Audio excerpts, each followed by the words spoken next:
بسم الله الرحمن الرحيم. ألف لام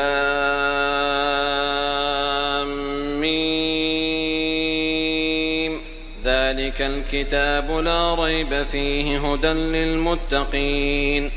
الذين يؤمنون بالغيب ويقيمون الصلاة ومما رزقناهم ينفقون والذين يؤمنون بما أنزل إليك وما أنزل من قبلك وبالآخرة هم يوقنون أولئك على هدى من ربهم وأولئك هم المفلحون. إن الذين كفروا سواء عليهم أأنذرتهم أم لم تنذرهم لا يؤمنون. ختم الله على قلوبهم وعلى سمعهم وعلى أبصارهم غشاوة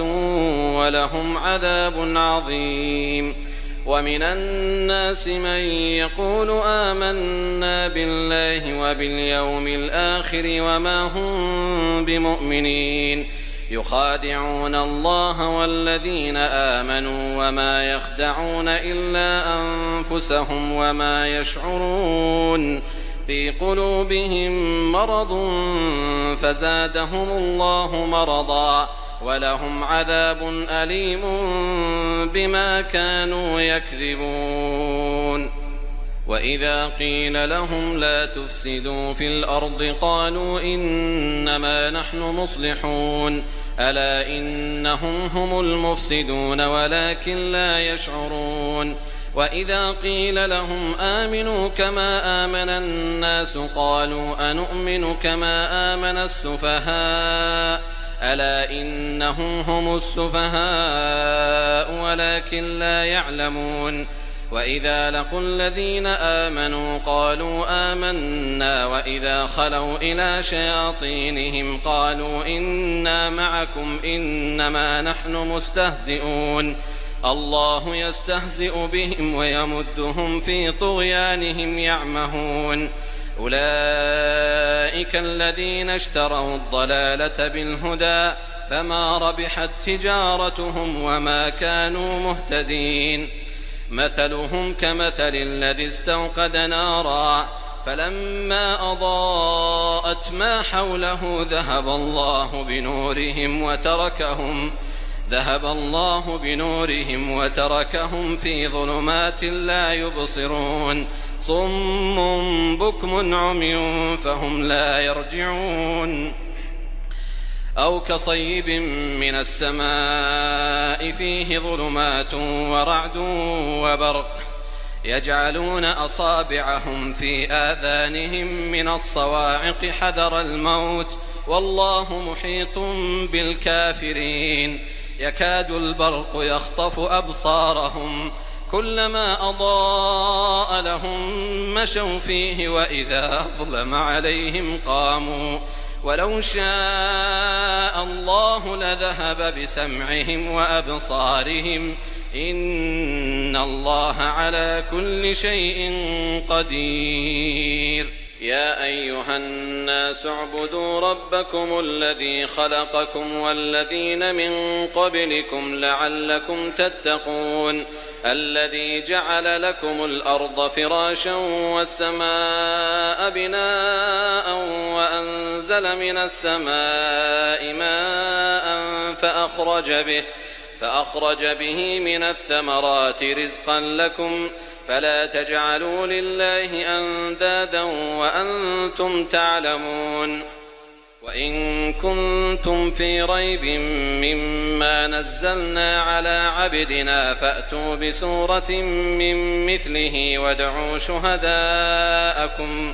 وادعوا شهداءكم من دون الله إن كنتم صادقين.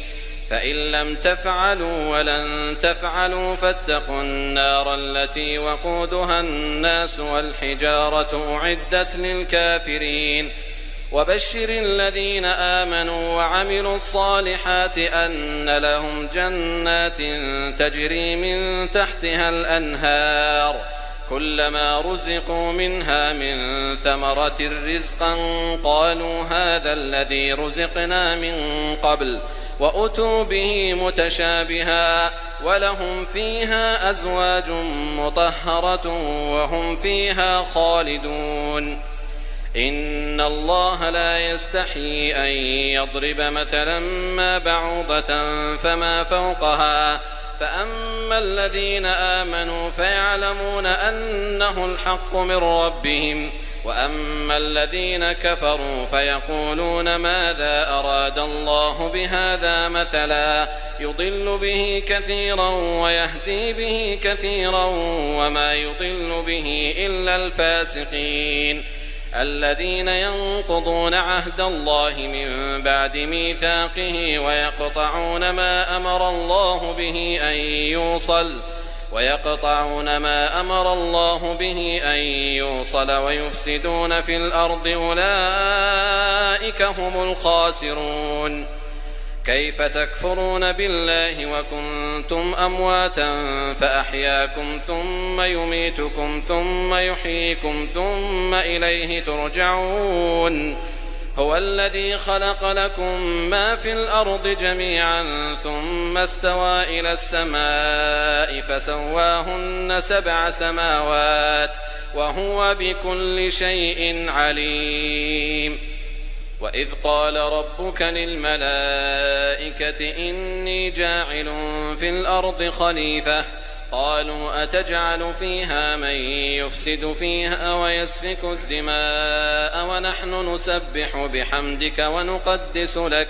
قال إني أعلم ما لا تعلمون وعلم آدم الأسماء كلها ثم عرضهم على الملائكة فقال أنبئوني بأسماء هؤلاء إن كنتم صادقين قالوا سبحانك لا علم لنا إلا ما علمتنا إنك أنت العليم الحكيم قال يا آدم أنبئهم بأسمائهم فلما أنبأهم بأسمائهم قال ألم أقل لكم إني أعلم غيب السماوات والأرض وأعلم ما تبدون وما كنتم تكتمون وإذ قلنا للملائكة اسجدوا لآدم فسجدوا إلا إبليس أبى واستكبر وكان من الكافرين وقلنا يا آدم اسكن أنت وزوجك الجنة وكلا منها رغدا حيث شئتما ولا تقربا هذه الشجرة فتكونا من الظالمين فأزلهما الشيطان عنها فأخرجهما مما كانا فيه وقلنا اهبطوا بعضكم لبعض عدو ولكم في الأرض مستقر ومتاع إلى حين فتلقى آدم من ربه كلمات فتاب عليه إنه هو التواب الرحيم قلنا اهبطوا منها جميعا فإما يأتينكم مني هدى فمن تبع هداي فلا خوف عليهم ولا هم يحزنون والذين كفروا وكذبوا بآياتنا أولئك أصحاب النار هم فيها خالدون يا بني إسرائيل اذكروا نعمتي التي أنعمت عليكم وأوفوا بعهدي أوف بعهدكم وإياي فارهبون وآمنوا بما أنزلت مصدقا لما معكم ولا تكونوا أول كافر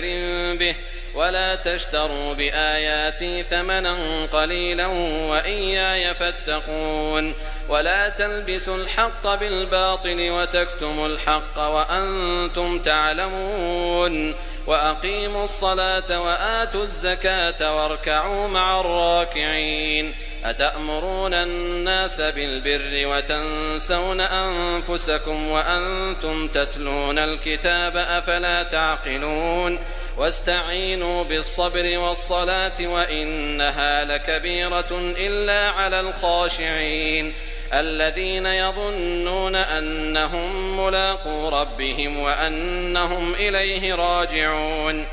يا بني إسرائيل اذكروا نعمتي التي أنعمت عليكم وأني فضلتكم على العالمين واتقوا يوما لا تجزي نفس عن نفس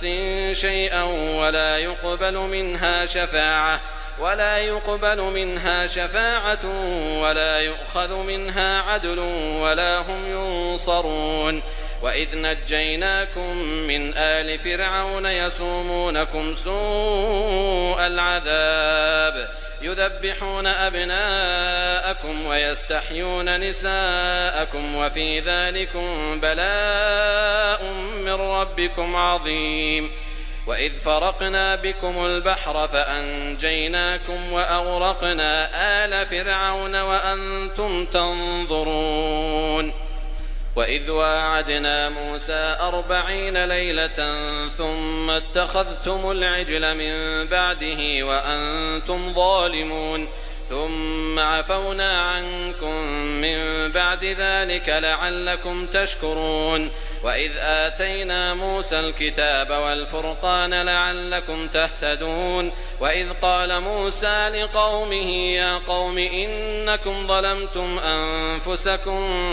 باتخاذكم العجل فتوبوا إلى بارئكم فاقتلوا أنفسكم ذلكم خير لكم عند بارئكم فتاب عليكم إنه هو التواب الرحيم وإذ قلتم يا موسى لن نؤمن لك حتى نرى الله جهرة فأخذتكم الصاعقة وأنتم تنظرون ثم بعثناكم من بعد موتكم لعلكم تشكرون وظللنا عليكم الغمام وأنزلنا عليكم المن والسلوى كلوا من طيبات ما رزقناكم وما ظلمونا ولكن كانوا أنفسهم يظلمون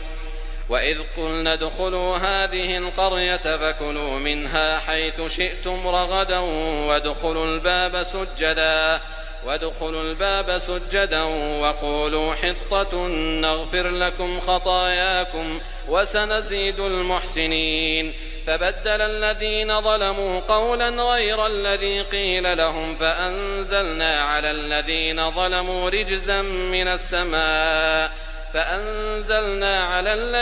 ظلموا رجزا من السماء بما كانوا يفسقون وإذ استسقى موسى لقومه فقلنا اضرب بعصاك الحجر فانفجرت منه 12 عينا قد علم كل أناس مشربهم كلوا واشربوا من رزق الله ولا تعثوا في الأرض مفسدين وإذ قلتم يا موسى لن نصبر على طعام واحد فادع لنا ربك يخرج لنا مما تنبت الأرض من بقلها وقثائها وفومها وعدسها وبصلها قال أتستبدلون الذي هو أدنى بالذي هو خير اهبطوا مصرا فإن لكم ما سألتم وضربت عليهم الذلة والمسكنة وباءوا بغضب من الله ذلك بأنهم كانوا يكفرون بآيات الله ويقتلون النبيين بغير الحق ذلك بما عصوا وكانوا يعتدون إن الذين آمنوا والذين هادوا والنصارى والصابئين من آمن بالله واليوم الآخر وعمل صالحا فلهم أجرهم عند ربهم ولا خوف عليهم ولا هم يحزنون وإذ أخذنا ميثاقكم ورفعنا فوقكم الطور خذوا ما آتيناكم بقوة واذكروا ما فيه لعلكم تتقون ثم توليتم من بعد ذلك فلولا فضل الله عليكم ورحمته لكنتم من الخاسرين ولقد علمتم الذين اعتدوا منكم في السبت فقلنا لهم كونوا قردة خاسئين فجعلناها نكالا لما بين يديها وما خلفها وموعظة للمتقين. وإذ قال موسى لقومه إن الله يأمركم أن تذبحوا بقرة قالوا أتتخذنا هزوا قال أعوذ بالله أن أكون من الجاهلين قالوا ادع لنا ربك يبين لنا ما هي قال إنه يقول إنها بقرة لا فارض ولا بكر عوان بين ذلك فافعلوا ما تؤمرون قالوا ادع لنا ربك يبين لنا ما لونها قال إنه يقول إنها بقرة صفراء فاقع لونها تسر الناظرين قالوا ادع لنا ربك يبين لنا ما هي إن البقرة شابه علينا وإنا إن شاء الله لمهتدون قال إنه يقول إنها بقرة لا ذلول تثير الأرض ولا تسقي الحرث مسلمة لا شية فيها قالوا الآن جئت بالحق فذبحوها وما كادوا يفعلون وإذ قتلتم نفسا فادارأتم فيها والله مخرج ما كنتم تكتمون فقلنا اضربوه ببعضها كذلك يحيي الله الموتى ويريكم آياته لعلكم تعقلون ثم قست قلوبكم من بعد ذلك فهي كالحجارة أو أشد قسوة وإن من الحجارة لما يتفجر منه الأنهار وإن منها لما يشقق فيخرج منه الماء وإن منها لما يهبط من خشية الله وما الله بغافل عما تعملون أفتطمعون أن يؤمنوا لكم وقد كان فريق منهم يسمعون كلام الله ثم يحرفونه من بعد ما عقلوه وهم يعلمون وإذا لقوا الذين آمنوا قالوا آمنا وإذا خلا بعضهم إلى بعض قالوا أتحدثونهم بما فتح الله عليكم ليحاجوكم به عند ربكم أفلا تعقلون أولا يعلمون أن الله يعلم ما يسرون وما يعلنون ومنهم أميون لا يعلمون الكتاب إلا أماني وإن هم إلا يظنون فويل للذين يكتبون الكتاب بأيديهم ثم يقولون هذا من عند الله ليشتروا به ثمنا قليلا فويل لهم مما كتبت أيديهم وويل لهم مما يكسبون وقالوا لن تمسنا النار إلا أياما معدودة قل أتخذتم عند الله عهدا فلن يخلف الله عهده أم تقولون على الله ما لا تعلمون بلى من كسب سيئة وأحاطت به خطيئته فأولئك أصحاب النار هم فيها خالدون والذين آمنوا وعملوا الصالحات أولئك أصحاب الجنة هم فيها خالدون وإذ أخذنا ميثاق بني إسرائيل لا تعبدون إلا الله وبالوالدين إحسانا وذي القربى واليتامى والمساكين وقولوا للناس حسنا وأقيموا الصلاة وآتوا الزكاة ثم توليتم إلا قليلا منكم وأنتم معرضون وإذ أخذنا ميثاقكم لا تسفكون دماءكم ولا تخرجون أنفسكم من دياركم ثم أقررتم وأنتم تشهدون ثم أنتم هؤلاء تقتلون أنفسكم وتخرجون فريقا منكم من ديارهم تظاهرون عليهم بالإثم والعدوان وإن يأتوكم أسارى تفادوهم وهو محرم عليكم إخراجهم أفتؤمنون ببعض الكتاب وتكفرون ببعض فما جزاء من يفعل ذلك منكم إلا خزي في الحياة الدنيا ويوم القيامة يردون إلى أشد العذاب وما الله بغافل عما تعملون أولئك الذين اشتروا الحياة الدنيا بالآخرة فلا يخفف عنهم العذاب ولا هم ينصرون. ولقد آتينا موسى الكتاب وقفينا من بعده بالرسل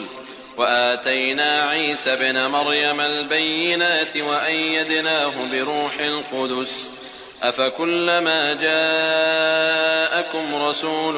بما لا تهوى أنفسكم استكبرتم ففريقا كذبتم وفريقا تقتلون وقالوا قلوبنا غلف بل لعنهم الله بكفرهم فقليلا ما يؤمنون ولما جاءهم كتاب من عند الله مصدق لما معهم وكانوا من قبل يستفتحون على الذين كفروا فلما جاءهم ما عرفوا كفروا به فلعنة الله على الكافرين بئس ما اشتروا به أنفسهم أن يكفروا بما أنزل الله بغيا أن ينزل الله من فضله على من يشاء من عباده فباءوا بغضب على غضب وللكافرين عذاب مهين. وإذا قيل لهم آمنوا بما أنزل الله قالوا نؤمن بما أنزل علينا ويكفرون بما وراءه وهو الحق مصدقا لما معهم قل فلم تقتلون أنبياء الله من قبل إن كنتم مؤمنين ولقد جاءكم موسى بالبينات ثم اتخذتم العجل من بعده وأنتم ظالمون وإذ أخذنا ميثاقكم ورفعنا فوقكم الطور خذوا ما آتيناكم بقوة واسمعوا قالوا سمعنا وعصينا وأشربوا في قلوبهم العجل بكفرهم قل بئس ما يأمركم به إيمانكم إن كنتم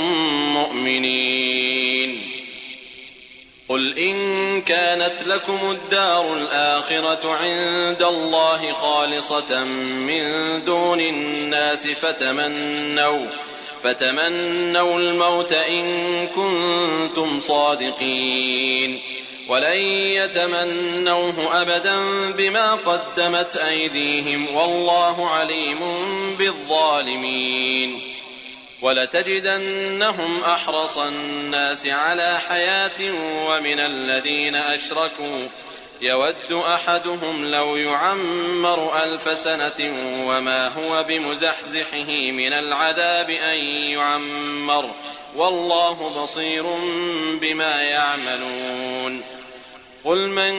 كان عدوا لجبريل فإنه نزله على قلبك بإذن الله مصدقا لما بين يديه وهدى وبشرى للمؤمنين من كان عدوا لله وملائكته ورسله وجبريل وميكال فإن الله عدو للكافرين ولقد أنزلنا إليك آيات بينات وما يكفر بها إلا الفاسقون أو كلما عاهدوا عهدا نبذه فريق منهم بل أكثرهم لا يؤمنون ولما جاءهم رسول من عند الله مصدق لما معهم نبذ فريق من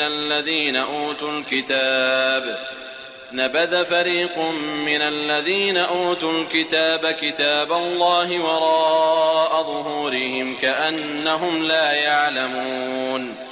واتبعوا ما تتلو الشياطين على ملك سليمان وما كفر سليمان ولكن الشياطين كفروا يعلمون الناس السحر وما أنزل على الملكين ببابل هاروت وماروت وما يعلمان من أحد حتى يقولا إنما نحن فتنة فلا تكفر فيتعلمون منهما ما يفرقون به بين المرء وزوجه وما هم بضارين به من أحد إلا بإذن الله ويتعلمون ما يضرهم ولا ينفعهم ولقد علموا لمن اشتراه ما له في الآخرة من خلاق ولبئس ما شروا به أنفسهم لو كانوا يعلمون ولو أنهم آمنوا واتقوا لمثوبة من عند الله خير لو كانوا يعلمون يا أيها الذين آمنوا لا تقولوا راعنا وقولوا انظرنا واسمعوا وللكافرين عذاب أليم ما يود الذين كفروا من أهل الكتاب ولا المشركين أن ينزل عليكم من خير من ربكم والله يختص برحمته من يشاء والله ذو الفضل العظيم ما ننسخ من آية أو ننسها نأت بخير منها أو مثلها ألم تعلم أن الله على كل شيء قدير ألم تعلم أن الله له ملك السماوات والأرض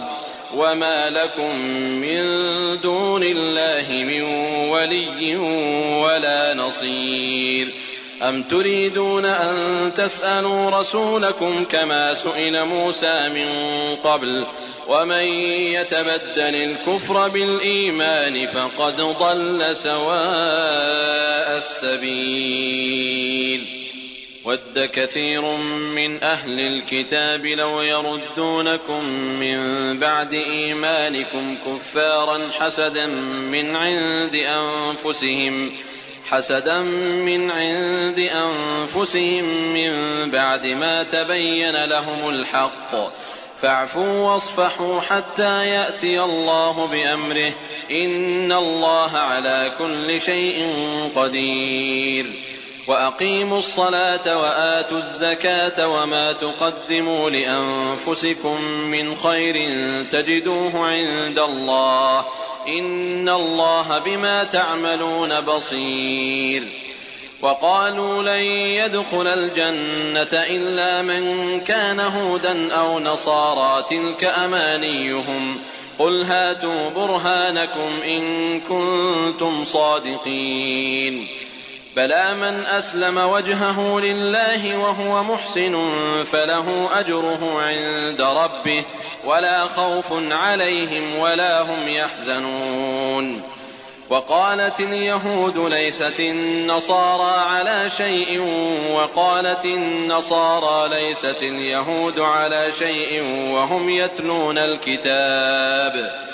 كذلك قال الذين لا يعلمون مثل قولهم فالله يحكم بينهم يوم القيامة فيما كانوا فيه يختلفون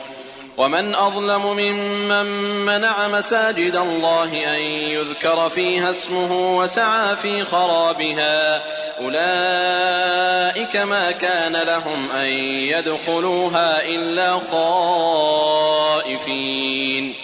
لهم في الدنيا خزي ولهم في الآخرة عذاب عظيم ولله المشرق والمغرب فأينما تولوا فثم وجه الله إن الله واسع عليم. وقالوا اتخذ الله ولدا سبحانه بل له ما في السماوات والأرض كل له قانتون. بديع السماوات والأرض وإذا قضى أمرا فإنما يقول له كن فيكون. وقال الذين لا يعلمون لولا يكلمنا الله أو تأتينا آية كذلك قال الذين من قبلهم مثل قولهم تشابهت قلوبهم قد بينا الآيات لقوم يوقنون. إنا أرسلناك بالحق بشيرا ونذيرا ولا تسأل عن أصحاب الجحيم. ولن ترضى عنك اليهود ولا النصارى حتى تتبع ملتهم قل إن هدى الله هو الهدى ولئن اتبعت أهواءهم بعد الذي جاءك من العلم ما لك من الله من ولي ولا نصير. الذين آتيناهم الكتاب يتلونه حق تلاوته أولئك يؤمنون به ومن يكفر به فأولئك هم الخاسرون. يا بني إسرائيل اذكروا نعمتي التي أنعمت عليكم وأني فضلتكم على العالمين. واتقوا يوما لا تجزي نفس عن نفس شيئا ولا يقبل منها عدل ولا تنفعها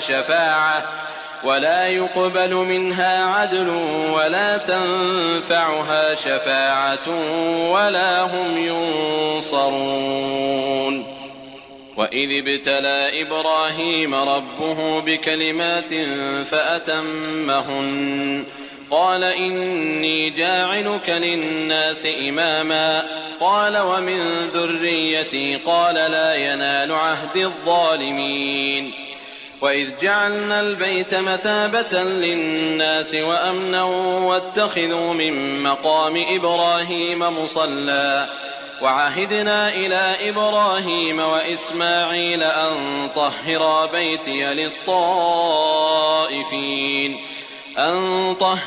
بيتي للطائفين والعاكفين والركع السجود. وإذ قال إبراهيم رب اجعل هذا بلدا آمنا وارزق أهله من الثمرات من آمن منهم بالله واليوم الآخر قال ومن كفر فأمتعه قليلا ثم أضطره إلى عذاب النار وبئس المصير. وإذ يرفع إبراهيم القواعد من البيت وإسماعيل ربنا تقبل منا إنك أنت السميع العليم ربنا واجعلنا مسلمين لك ومن ذريتنا أمة مسلمة لك وأرنا مناسكنا وتب علينا إنك أنت التواب الرحيم. ربنا وابعث فيهم رسولا منهم يتلو عليهم آياتك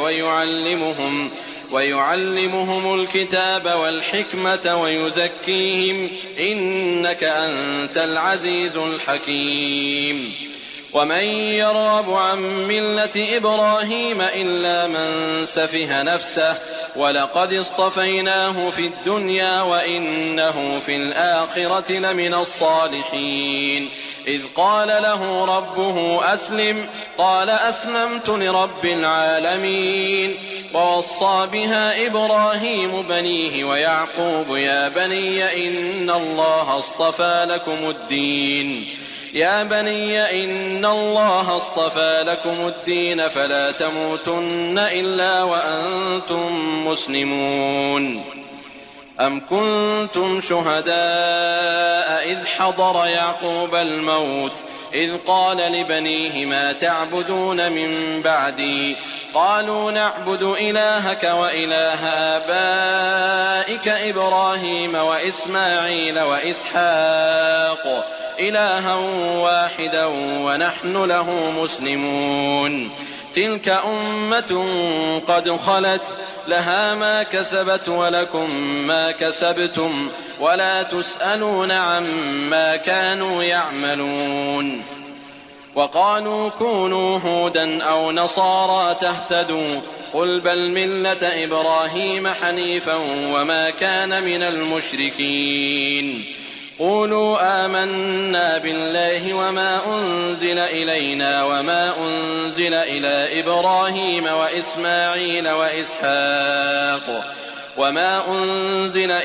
إبراهيم وإسماعيل وإسحاق ويعقوب والأسباط وما أوتي موسى وعيسى وما أوتي النبيون من ربهم لا نفرق بين أحد منهم ونحن له مسلمون فإن آمنوا بمثل ما آمنتم به فقد اهتدوا وإن تولوا فإنما هم في شقاق فسيكفيكهم الله وهو السميع العليم صبغة الله ومن أحسن من الله صبغة ونحن له عابدون قل أتحاجوننا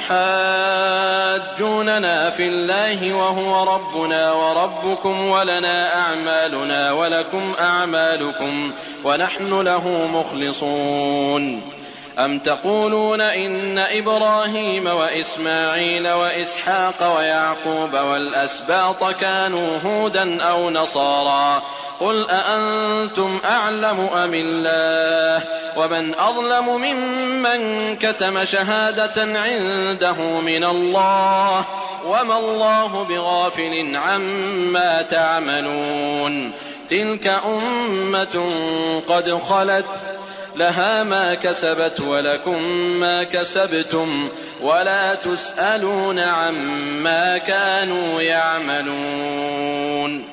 سيقول السفهاء من الناس ما ولاهم عن قبلتهم التي كانوا عليها قل لله المشرق والمغرب يهدي من يشاء إلى صراط مستقيم وكذلك جعلناكم أمة وسطا لتكونوا شهداء على الناس ويكون الرسول عليكم شهيدا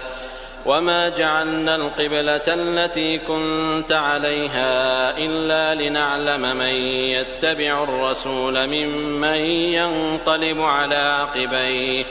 وإن كانت لكبيرة إلا على الذين هدى الله وما كان الله ليضيع إيمانكم إن الله بالناس لرؤوف رحيم قد نرى تقلب وجهك في السماء فلنولينك قبلة ترضاها فول وجهك شطر المسجد الحرام وحيث ما كنتم فولوا وجوهكم شطره وإن الذين أوتوا الكتاب ليعلمون أنه الحق من ربهم وما الله بغافل عما يعملون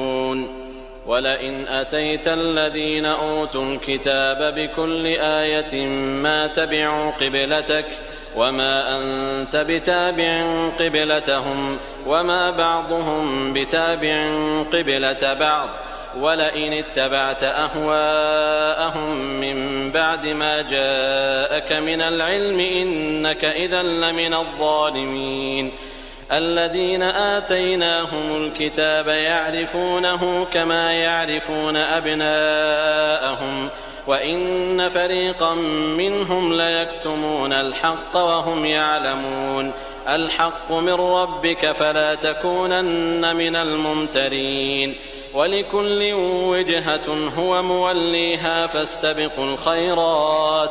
أينما تكونوا يأت بكم الله جميعا إن الله على كل شيء قدير ومن حيث خرجت فول وجهك شطر المسجد الحرام وإنه للحق من ربك وما الله بغافل عما تعملون ومن حيث خرجت فول وجهك شطر المسجد الحرام وحيث ما كنتم فولوا وجوهكم شطره لئلا يكون للناس عليكم حجة إلا الذين ظلموا منهم فلا تخشوهم واخشوني ولأتم نعمتي عليكم ولعلكم تهتدون كما أرسلنا فيكم رسولا منكم يتلو عليكم آياتنا ويزكيكم ويعلمكم الكتاب والحكمة ويعلمكم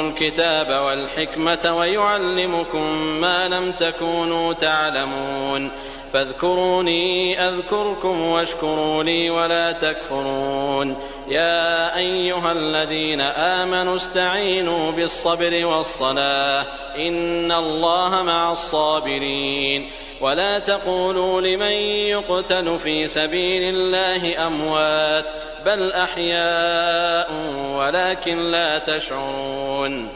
ولنبلونكم بشيء من الخوف والجوع ونقص من الأموال والأنفس والثمرات وبشر الصابرين الذين إذا أصابتهم مصيبة قالوا إنا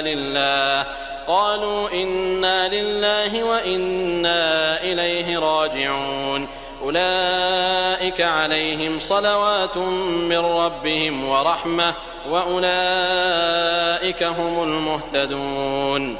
إن الصفا والمروة من شعائر الله فمن حج البيت أو اعتمر فلا جناح عليه أن يطوف بهما ومن تطوع خيرا فإن الله شاكر عليم إن الذين يكتمون ما أنزلنا من البينات والهدى من بعد ما بيناه للناس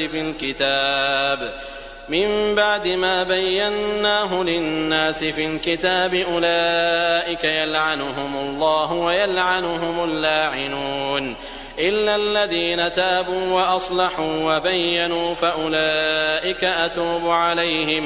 فأولئك أتوب عليهم وأنا التواب الرحيم إن الذين كفروا وماتوا وهم كفار أولئك عليهم لعنة الله والملائكة والناس أجمعين خالدين فيها لا يخفف عنهم العذاب ولا هم ينظرون وإلهكم إله واحد لا إله إلا هو الرحمن الرحيم إن في خلق السماوات والأرض واختلاف الليل والنهار والفلك التي تجري في البحر بما ينفع الناس وما أنزل الله من السماء من ماء فأحيا به الأرض بعد موتها وبث فيها من كل دابة وتصريف الرياح والسحاب المسخر بين السماء والأرض لآيات لقوم يعقلون ومن الناس من يتخذ من دون الله أندادا يحبونهم كحب الله والذين آمنوا أشد حبا لله ولو يرى الذين ظلموا إذ يرون العذاب أن القوة لله جميعا وأن الله شديد العذاب إذ تبرأ الذين اتبعوا من الذين اتبعوا ورأوا العذاب وتقطعت بهم الأسباب وقال الذين اتبعوا لو أن لنا كرة فنتبرأ منهم كما تبرأوا منا كذلك يريهم الله أعمالهم حسرات عليهم وما هم بخارجين من النار يا أيها الناس كلوا مما في الأرض حلالا طيبا ولا تتبعوا خطوات الشيطان إنه لكم عدو مبين إنما يأمركم بالسوء والفحشاء وأن تقولوا على الله ما لا تعلمون وإذا قيل لهم اتبعوا ما أنزل الله قالوا بل نتبع ما ألفينا عليه آباءنا أولو كان آباؤهم لا يعقلون شيئا ولا يهتدون ومثل الذين كفروا كمثل الذي ينعق بما لا يسمع إلا دعاء ونداء صم بكم عمي فهم لا يعقلون يا أيها الذين آمنوا كلوا من طيبات ما رزقناكم واشكروا لله إن كنتم إياه تعبدون إنما حرم عليكم الميتة والدم ولحم الخنزير وما أهل به لغير الله فمن اضطر غير باغ ولا عاد فلا إثم عليه إن الله غفور رحيم إن الذين يكتمون ما أنزل الله من الكتاب ويشترون به ثمنا قليلا أولئك ما يأكلون في بطونهم إلا النار ولا يكلمهم الله يوم القيامة ولا يزكيهم ولهم عذاب أليم أولئك الذين اشتروا الضلالة بالهدى والعذاب بالمغفرة فما أصبرهم على النار ذلك بأن الله نزل الكتاب بالحق وإن الذين اختلفوا في الكتاب لفي شقاق بعيد ليس البر أن تولوا وجوهكم قبل المشرق والمغرب ولكن البر من آمن بالله واليوم الآخر والملائكة والكتاب والنبيين وآتى المال على حبه ذوي القربى واليتامى والمساكين وابن السبيل والسائلين وفي الرقاب وأقام الصلاة وآتى الزكاة والموفون بعهدهم إذا عاهدوا والصابرين في البأساء والضراء وحين البأس أولئك الذين صدقوا وأولئك هم المتقون يا أيها الذين آمنوا كتب عليكم القصاص في القتلى الحر بالحر والعبد بالعبد والأنثى بالأنثى فمن عفي له من أخيه شيء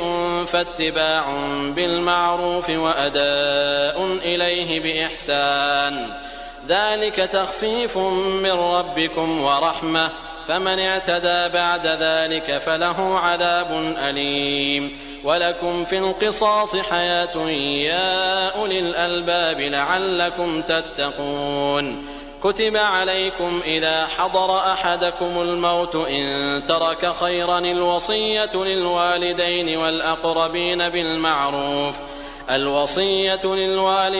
والأقربين بالمعروف حقا على المتقين فمن بدله بعدما سمعه فإنما إثمه على الذين يبدلونه إن الله سميع عليم فمن خاف من موص جنفا أو إثما فأصلح بينهم فلا إثم عليه إن الله غفور رحيم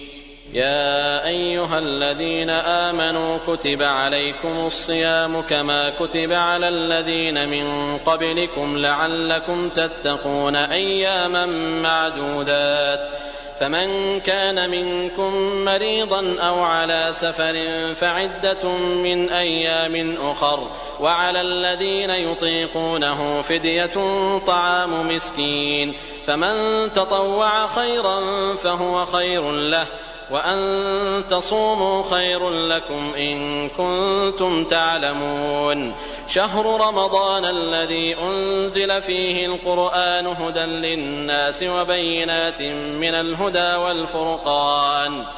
فمن شهد منكم الشهر فليصم ومن كان مريضا أو على سفر فعدة من أيام أخر يريد الله بكم اليسر ولا يريد بكم العسر ولتكملوا العدة ولتكبروا الله على ما هداكم ولعلكم تشكرون. وإذا سألك عبادي عني فإني قريب أجيب دعوة الداع إذا دعان فليستجيبوا لي وليؤمنوا بي لعلهم يرشدون. أحل لكم ليلة الصيام الرفث إلى نسائكم هن لباس لكم وأنتم لباس لهن علم الله أنكم كنتم تختانون أنفسكم فتاب عليكم وعفى عنكم فالآن باشروهن وابتغوا ما كتب الله لكم وكلوا واشربوا حتى يتبين لكم الخيط الأبيض من الخيط الأسود من الفجر ثم أتموا الصيام إلى الليل ولا تباشروهن وأنتم عاكفون في المساجد تلك حدود الله فلا تقربوها كذلك يبين الله آياته للناس لعلهم يتقون. ولا تأكلوا أموالكم بينكم بالباطل وتدلوا بها إلى الحكام لتأكلوا فريقا من أموال الناس بالإثم وأنتم تعلمون. يسألونك عن الأهلة قل هي مواقيت للناس والحج وليس البر بأن تأتوا البيوت من ظهورها ولكن البر من اتقى وأتوا البيوت من أبوابها واتقوا الله لعلكم تفلحون. وقاتلوا في سبيل الله الذين يقاتلونكم ولا تعتدوا إن الله لا يحب المعتدين. واقتلوهم حيث ثقفتموهم وأخرجوهم من حيث أخرجوكم والفتنة أشد من القتل ولا تقاتلوهم عند المسجد الحرام حتى يقاتلوكم فيه فإن قاتلوكم فاقتلوهم كذلك جزاء الكافرين فإن انتهوا فإن الله غفور رحيم. وقاتلوهم حتى لا تكون فتنة ويكون الدين لله فإن انتهوا فلا عدوان إلا على الظالمين. الشهر الحرام بالشهر الحرام والحرمات قصاص فمن اعتدى عليكم فاعتدوا عليه بمثل ما اعتدى عليكم واتقوا الله واعلموا أن الله مع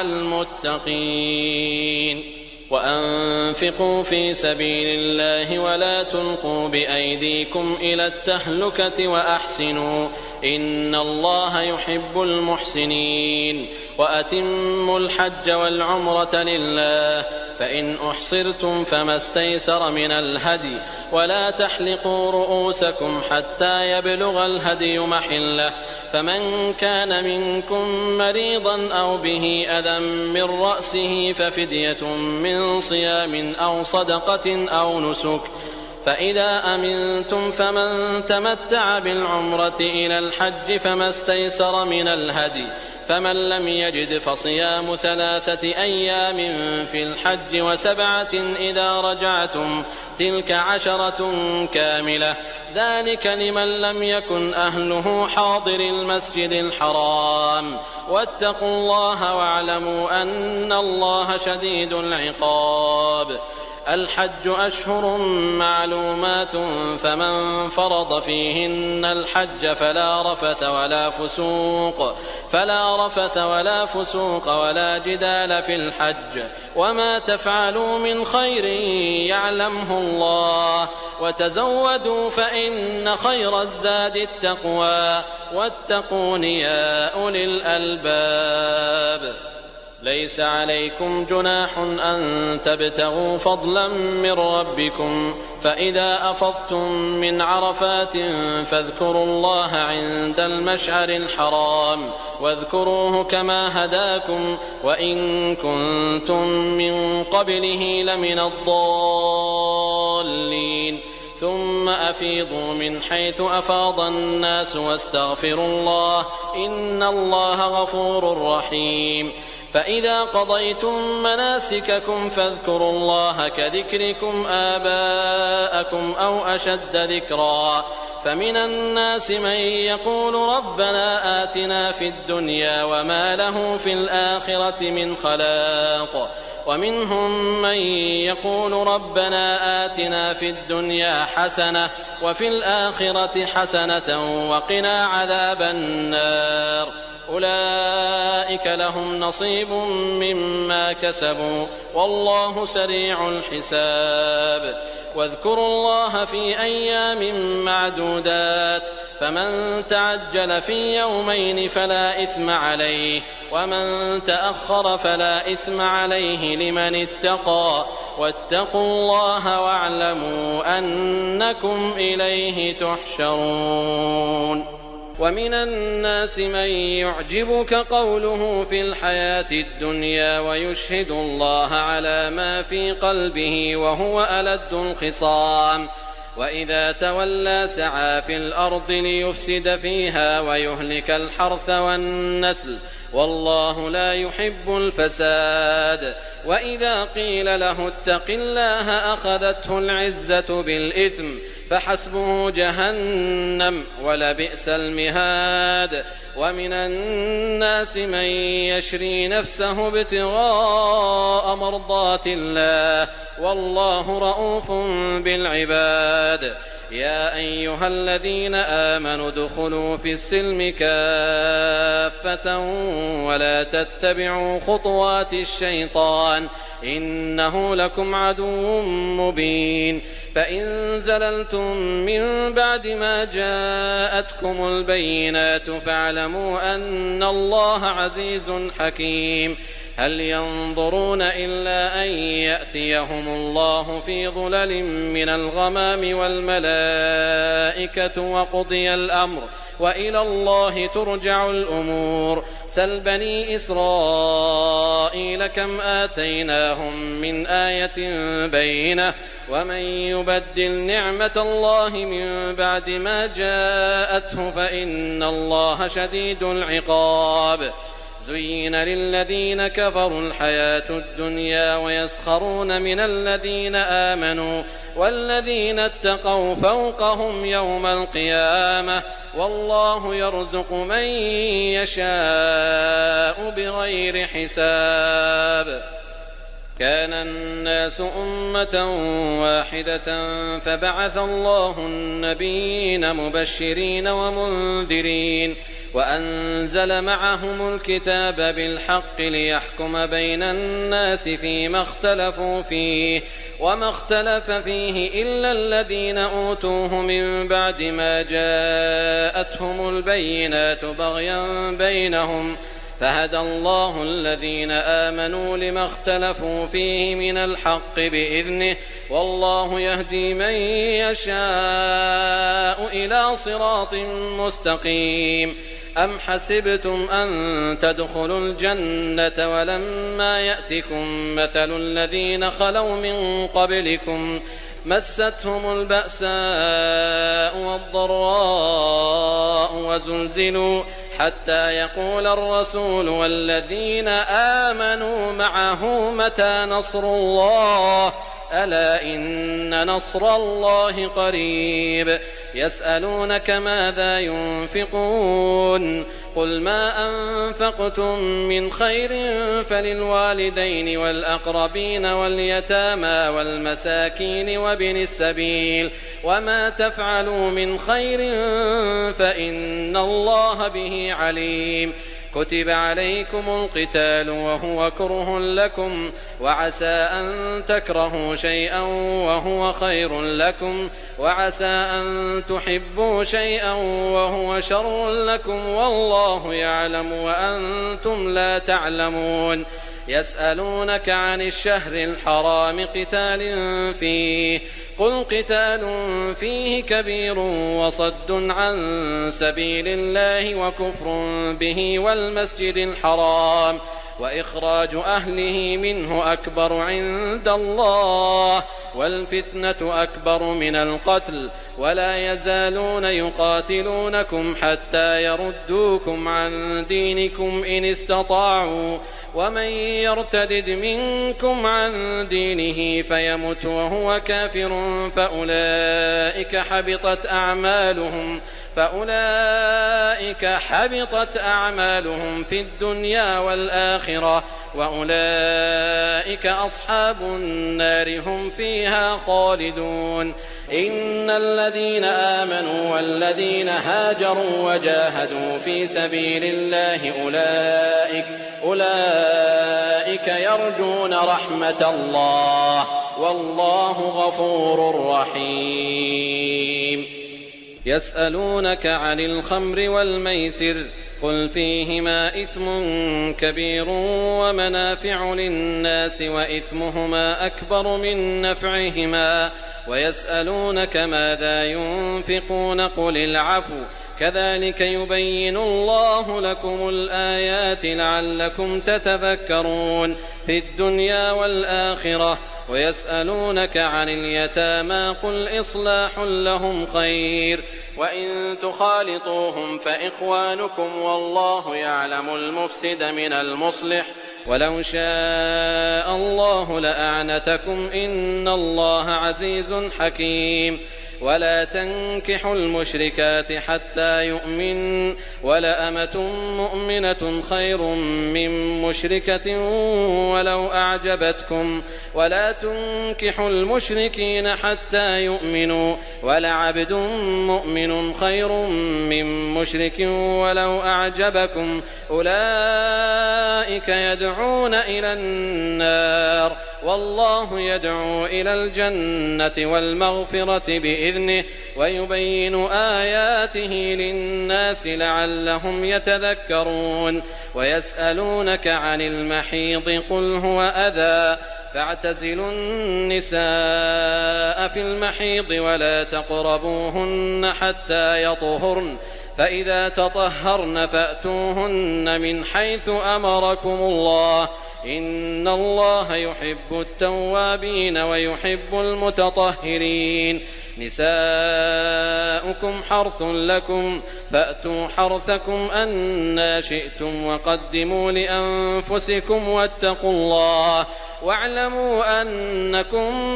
ملاقوه وبشر المؤمنين. ولا تجعلوا الله عرضة لأيمانكم أن تبروا وتتقوا وتصلحوا بين الناس والله سميع عليم. لا يؤاخذكم الله باللغو في أيمانكم ولكن يؤاخذكم بما كسبت قلوبكم والله غفور حليم. للذين يؤلون من نسائهم تربص 4 أشهر فإن فاءوا فإن الله غفور رحيم. وإن عزموا الطلاق فإن الله سميع عليم. والمطلقات يتربصن بأنفسهن 3 قروء ولا يحل لهن أن يكتمن ما خلق الله في أرحامهن إن كن يؤمن بالله واليوم الآخر وبعولتهن أحق بردهن في ذلك إن أرادوا إصلاحا ولهن مثل الذي عليهن بالمعروف وللرجال عليهن درجة والله عزيز حكيم. الطلاق 2 فإمساك بمعروف أو تسريح بإحسان. ولا يحل لكم أن تأخذوا مما آتيتموهن شيئا إلا أن يخافا ألا يقيما حدود الله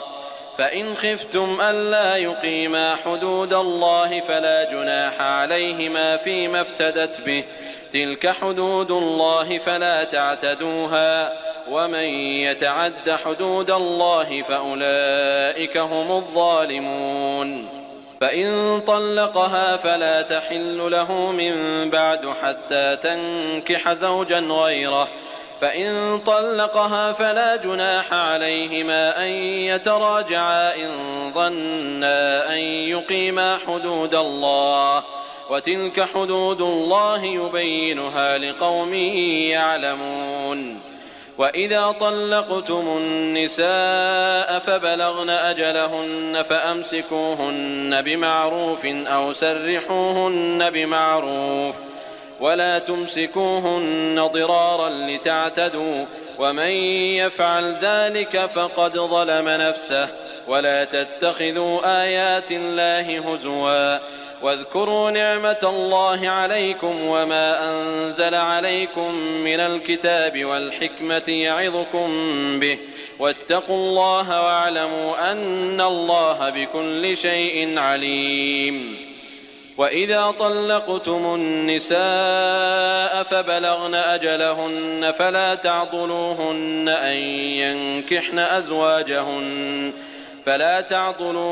أن ينكحن أزواجهن إذا تراضوا بينهم بالمعروف،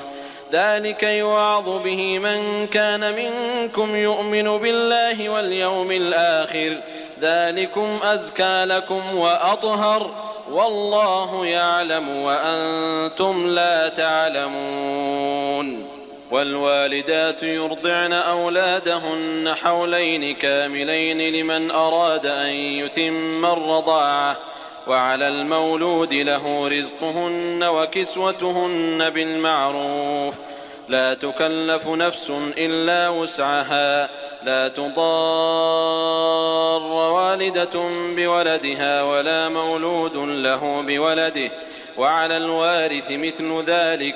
فإن أرادا فصالا عن تراض منهما وتشاور فلا جناح عليهما. وإن أردتم أن تسترضعوا أولادكم فلا جناح عليكم إذا سلمتم ما آتيتم بالمعروف، واتقوا الله واعلموا أن الله بما تعملون بصير. والذين يتوفون منكم ويذرون أزواجا يتربصن بأنفسهن 4 أشهر و10، فإذا بلغن أجلهن فلا جناح عليكم فيما فعلن في أنفسهن بالمعروف، والله بما تعملون خبير. ولا جناح عليكم فيما عرضتم به من خطبة النساء أو أكننتم في أنفسكم، علم الله أنكم ستذكرونهن ولكن لا تواعدوهن سرا إلا أن تقولوا قولا معروفا، ولا تعزموا عقدة النكاح حتى يبلغ الكتاب أجله، واعلموا أن الله يعلم ما في أنفسكم فاحذروه، واعلموا أن الله غفور حليم. لا جناح عليكم إن طلقتم النساء ما لم تمسوهن أو تفرضوا لهن فريضة، ومتعوهن على الموسع قدره وعلى المقتر قدره متاعا بالمعروف حقا على المحسنين. وإن طلقتموهن من قبل أن تمسوهن وقد فرضتم لهن فريضة فنصف ما فرضتم إلا أن يعفون أو يعفو الذي بيده عقدة النكاح، وأن تعفوا أقرب للتقوى، ولا تنسوا الفضل بينكم، إن الله بما تعملون بصير. حافظوا على الصلوات والصلاة الوسطى وقوموا لله قانتين. فإن خفتم فرجالا أو ركبانا، فإذا أمنتم فاذكروا الله كما علمكم ما لم تكونوا تعلمون. والذين يتوفون منكم ويذرون أزواجا وصية لأزواجهم متاعا إلى الحول غير إخراج، فإن خرجن فلا جناح عليكم فيما فعلن في أنفسهن من معروف، والله عزيز حكيم. وللمطلقات متاع بالمعروف حقا على المتقين. كذلك يبين الله لكم آياته لعلكم تعقلون ألم تر إلى الذين خرجوا من ديارهم وهم ألوف حذر الموت فقال لهم الله موتوا ثم أحياهم إن الله لذو فضل على الناس ولكن أكثر الناس لا يشكرون وقاتلوا في سبيل الله واعلموا أن الله سميع عليم من ذا الذي يقرض الله قرضا حسنا فيضاعفه له أضعافا كثيرة والله يقبض ويبسط وإليه ترجعون ألم تر إلى الملأ من بني إسرائيل من بعد موسى إذ قالوا لنبي لهم ابعث لنا ملكا نقاتل في سبيل الله قال هل عسيتم إن كتب عليكم القتال ألا تقاتلوا قالوا وما لنا ألا نقاتل في سبيل الله وقد أخرجنا من ديارنا وأبنائنا فلما كتب عليهم القتال تولوا إلا قليلا منهم والله عليم بالظالمين وقال لهم نبيهم إن الله قد بعث لكم طالوت ملكا قالوا أنى يكون له الملك علينا ونحن أحق بالملك منه ولم يؤت سعة من المال قال إن الله اصطفاه عليكم وزاده بسطة في العلم والجسم والله يؤتي ملكه من يشاء والله واسع عليم وقال لهم نبيهم إن آية ملكه أن يأتيكم التابوت فيه سكينة من ربكم وبقية مما ترك آل موسى وآل هارون تحمله الملائكة إن في ذلك لآية لكم إن كنتم مؤمنين فلما فصل طالوت بالجنود قال إن الله مبتليكم بنهر فمن شرب منه فليس مني ومن لم يطعمه فإنه مني إلا من اغترف غرفة بيده فشربوا منه إلا قليلا منهم فلما جاوزه هو والذين آمنوا معه قالوا لا طاقة لنا اليوم بجالوت وجنوده قال الذين يظنون أنهم ملاقوا الله كم من فئة قليلة غلبت فئة كثيرة بإذن الله والله مع الصابرين ولما برزوا لجالوت وجنوده قالوا ربنا أفرغ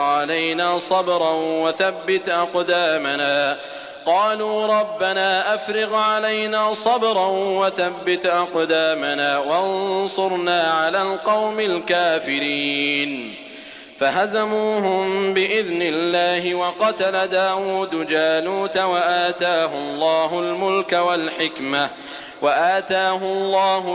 والحكمة وعلمه مما يشاء ولولا دفع الله الناس بعضهم ببعض لفسدت الأرض ولكن الله ذو فضل على العالمين تلك آيات الله نتلوها عليك بالحق وإنك لمن المرسلين تلك الرسل فضلنا بعضهم على بعض منهم من كلم الله ورفع بعضهم درجات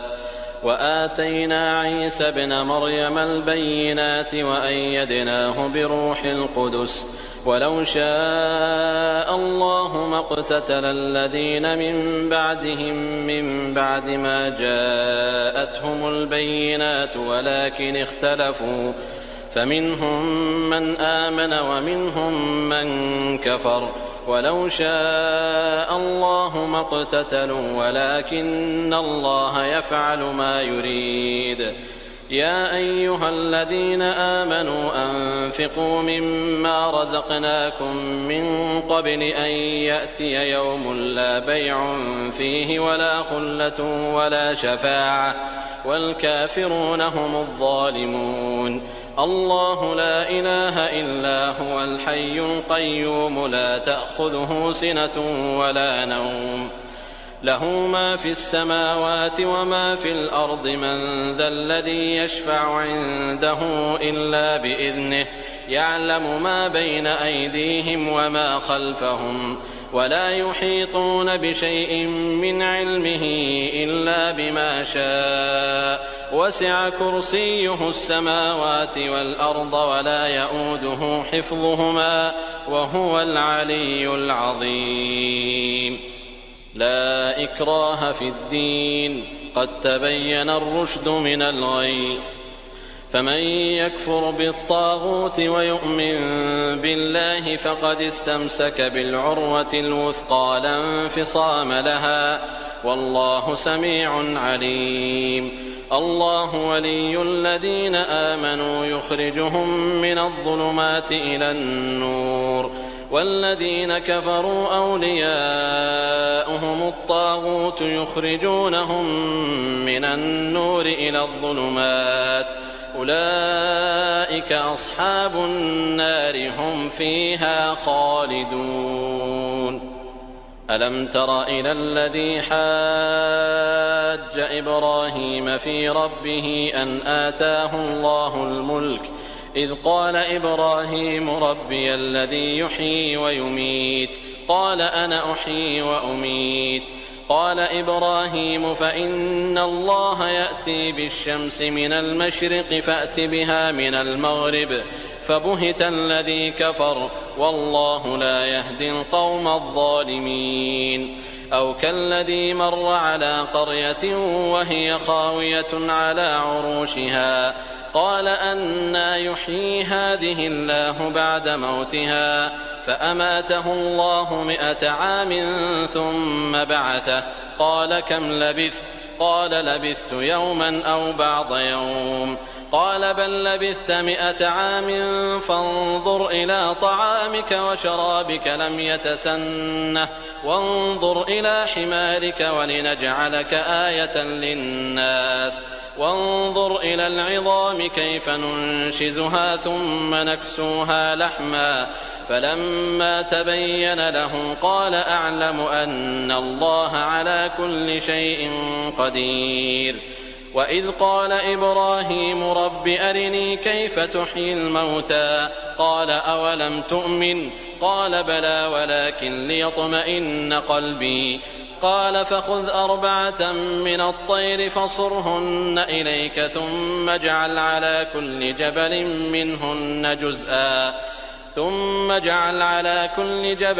منهن جزءا ثم ادعهن يأتينك سعيا واعلم أن الله عزيز حكيم. مثل الذين ينفقون أموالهم في سبيل الله كمثل حبة أنبتت 7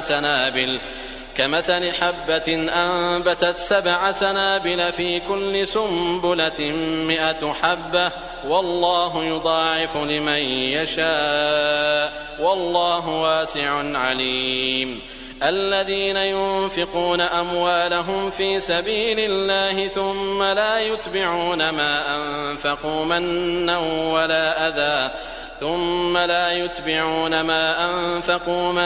ولا أذى لهم أجرهم عند ربهم ولا خوف عليهم ولا هم يحزنون. قول معروف ومغفرة خير من صدقة يتبعها أذى والله غني حليم. يا أيها الذين آمنوا لا تبطلوا صدقاتكم بالمن والأذى كالذي ينفق ماله رئاء الناس ولا يؤمن بالله واليوم الآخر فمثله كمثل صفوان عليه تراب فأصابه وابل فتركه صلدا لا يقدرون على شيء مما كسبوا والله لا يهدي القوم الكافرين. ومثل الذين ينفقون أموالهم ابتغاء مرضات الله وتثبيتا من أنفسهم كمثل جنة بربوة أصابها وابل فآتت أكلها ضعفين فإن لم يصبها وابل فطل والله بما تعملون بصير. أيود أحدكم أن تكون له جنة من نخيل وأعناب تجري من تحتها الأنهار له فيها من كل الثمرات وأصابه الكبر وله ذرية ضعفاء فأصابها إعصار فيه نار فاحترقت كذلك يبين الله لكم الآيات لعلكم تتفكرون. يا أيها الذين آمنوا أنفقوا من طيبات ما كسبتم ومما أخرجنا لكم من الأرض ولا تيمموا الخبيث منه تنفقون ولستم بآخذيه إلا أن تغمضوا فيه واعلموا أن الله غني حميد. الشيطان يعدكم الفقر ويأمركم بالفحشاء والله يعدكم مغفرة منه وفضلا والله واسع عليم. يؤتي الحكمة من يشاء ومن يؤت الحكمة فقد أوتي خيرا كثيرا وما يذكر إلا أولو الألباب. وما أنفقتم من نفقة أو نذرتم من نذر فإن الله يعلمه وما للظالمين من أنصار. إن تبدوا الصدقات فنعما هي وإن تخفوها وتؤتوها الفقراء فهو خير لكم ويكفر عنكم من سيئاتكم والله بما تعملون خبير. ليس عليك هداهم ولكن الله يهدي من يشاء وما تنفقوا من خير فلأنفسكم وما تنفقون إلا ابتغاء وجه الله وما تنفقوا من خير يوفى إليكم وأنتم لا تظلمون. للفقراء الذين أحصروا في سبيل الله لا يستطيعون ضربا في الأرض يحسبهم الجاهل أغنياء من التعفف تعرفهم بسيماهم لا يسألون الناس إلحافا وما تنفقوا من خير فإن الله به عليم. الذين ينفقون أموالهم بالليل والنهار سرا وعلانية فلهم أجرهم عند ربهم ولا خوف عليهم ولا هم يحزنون. الذين يأكلون الربا لا يقومون إلا كما يقوم الذي يتخبطه الشيطان من المس ذلك بأنهم قالوا إنما البيع مثل الربا وأحل الله البيع وحرم الربا فمن جاءه موعظة من ربه فانتهى فله ما سلف وأمره إلى الله ومن عاد فأولئك أصحاب النار هم فيها خالدون. يمحق الله الربا ويربي الصدقات والله لا يحب كل كفار أثيم. إن الذين آمنوا وعملوا الصالحات وأقاموا الصلاة وآتوا الزكاة لهم أجرهم عند ربهم ولا خوف عليهم ولا هم يحزنون.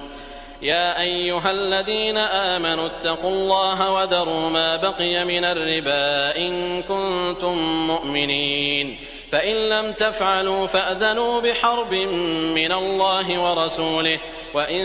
تبتم فلكم رؤوس أموالكم لا تظلمون ولا تظلمون وإن كان ذو عسرة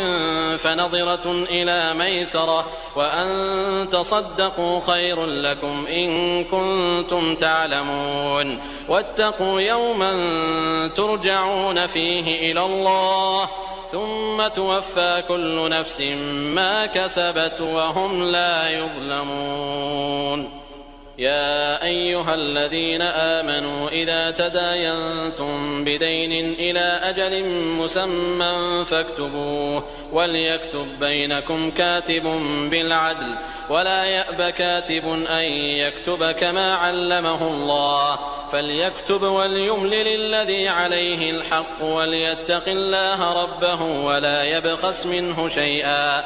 فإن كان الذي عليه الحق سفيها أو ضعيفا أو لا يستطيع أن يمل هو فليملل وليه بالعدل